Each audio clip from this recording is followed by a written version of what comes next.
Hi, I'm Julia Fuentes, Financial Planning and Coaching Senior Specialist. Medicare is one of the most common topics advisors ask about, and one of the most confusing for your clients. With so many options and moving parts, it can be tough to explain clearly. In this video, I'm walking through the pros and cons of the 5 main Medicare options so you can help your clients make informed decisions about their coverage choices. So what you're looking at right now, these are your Medicare options. Part A. Part A is when you get admitted to a hospital. It's the only part of Medicare that is free. It's free to people who have paid into the system for 10 years or your spouse has paid in for 10 years.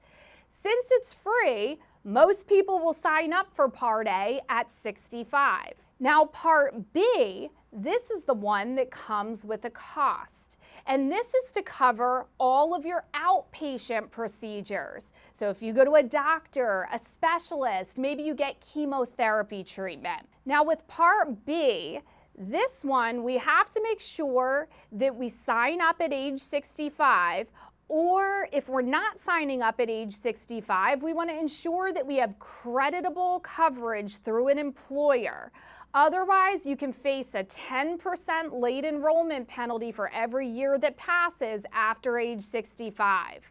Now, the combination of Part A plus Part B is what is called Original Medicare. This is your baseline coverage that everybody needs. And if you want, you can stop there. But if you stop there, there is a big risk.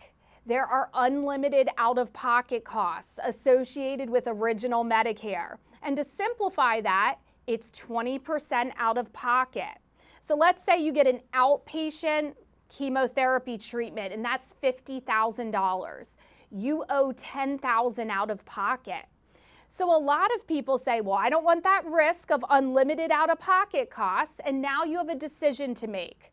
Do I choose Medigap or do I choose Medicare Advantage? What's confusing here is both of these options are offered by private insurers like Aetna, Cigna, United Healthcare, Humana Gold. And a lot of your clients don't even know what they chose because it is a web of confusion. It's alphabet soup. But let's talk about the differences between the two. I do want to note, if your client has retiree health benefits through a former employer, they might not need these supplemental plans. They might get a Medicare Advantage plan for free. Also, if you work with military veterans, they have access to TRICARE for Life. That can cover this gap. And some people that are still working for the small employer and they don't have creditable coverage, but they have small employer health insurance, they can use that as secondary coverage to Medicare. But for most of our clients, they're going to decide between Medigap or Medicare Advantage. So let's start with Medigap. Medigap covers the gap in coverage if you only had Original Medicare. They also call this a Medicare supplement plan. Medigap plans have higher monthly premiums, so you could be facing $100 to $300 a month in addition to the $185 Part B premium in 2025. So people don't like the higher monthly premium, but what are you getting for that premium? You can go to any doctor in the country. If they accept Medicare, they take your insurance, so wide coverage. The other benefit is no pre-authorizations, pre-approvals, so you can just get things done without an issue. Keep in mind, I like clients to know, the first time that you sign up for Part B in most states, you will have a 6-month window to sign up for a Medigap supplement plan with no health screening. After the 6 months passes, there's full medical underwriting and they can deny you coverage. So the first time you sign up for Part B could be the last time you qualify for Medigap. This is state specific, so Some states, such as New York, Connecticut, Massachusetts, do not have medical underwriting, but most states do. Something to be aware of. Check into your state legislation. Now, if you go the Medigap route and say, I want to pay a little bit more to just be covered, not deal with networks, you would need to have a standalone Part D drug plan. So D stands for drugs. Everybody takes different prescription drugs, goes to different pharmacies to get them filled. So there's going to be more than 10 plans available for you. You need to choose a plan that covers your drugs. They don't all cover every drug. National average monthly premium for Part D usually ranges somewhere around $35 a month. You can get a zero monthly premium Part D plan or, over $100 a month, all customized to your client's prescription drugs that they take.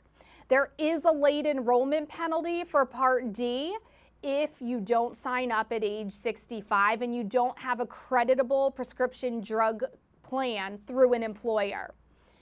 So your other option is Part C, Medicare Advantage, because we have to have two names for everything here when it comes to Medicare. Now, you still need to sign up for Part A and Part B to qualify for Medicare Advantage. And a lot of times, Medicare Advantage plans include that Part D wrapped into it. Think of it as a bundled plan.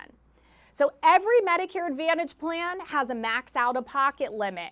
Can't be more than around $9,000 for in-network service. So that changes year to year. But there are out-of-pocket costs when you go for care. Every plan is different. So what do people love about Medicare Advantage?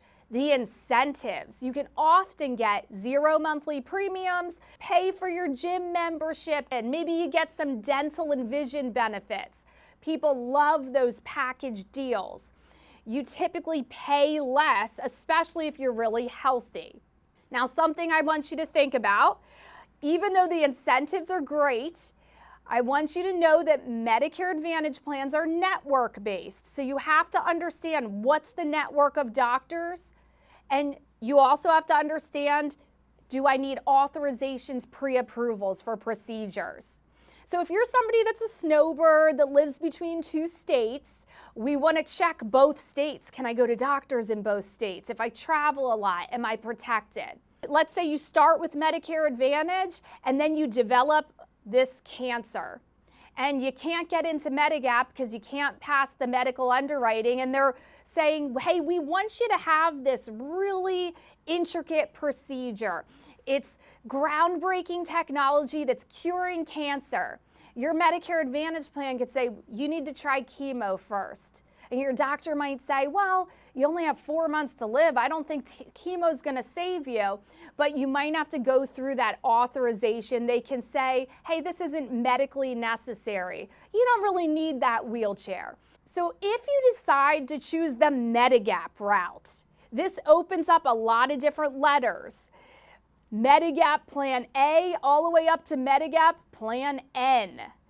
Keep in mind, Medigap Plan A is not the same as Medicare Part A. So what you're looking at right here, the benefits, these are the out-of-pocket costs you would face if you just had original Medicare.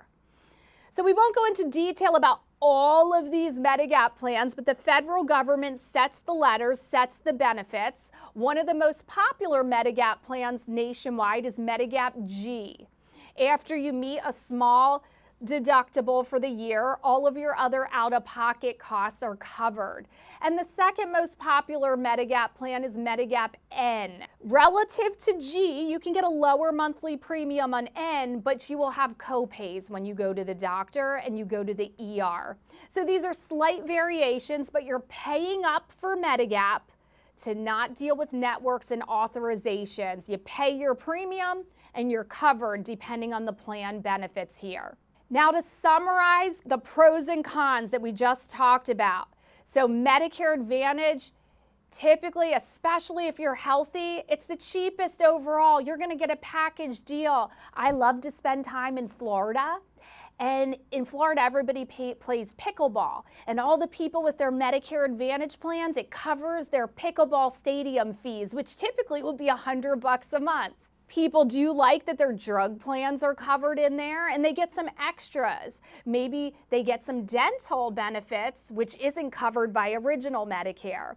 So it's very simple, like one insurance card, simplicity. Now what people complain about is the geography constraints. Like, hey, I travel a lot and I have some network problems where I can't go to the doctor. And sometimes your doctor might decide, I'm not going to work with Medicare Advantage anymore. I'm done. I still accept Medicare, and then you have to switch doctors. So if you get very ill, it can be expensive and you'll have to pay up to your max out-of-pocket limits. Now, with Medicare Advantage, never medical underwriting. To review Medigap, you go with original Medicare and add that Medigap Plan G. The pro is, it's covered. You pay your higher monthly premium and you're done. Go to any doctor that accepts Medicare, they take your insurance. Fast-tracked for procedures.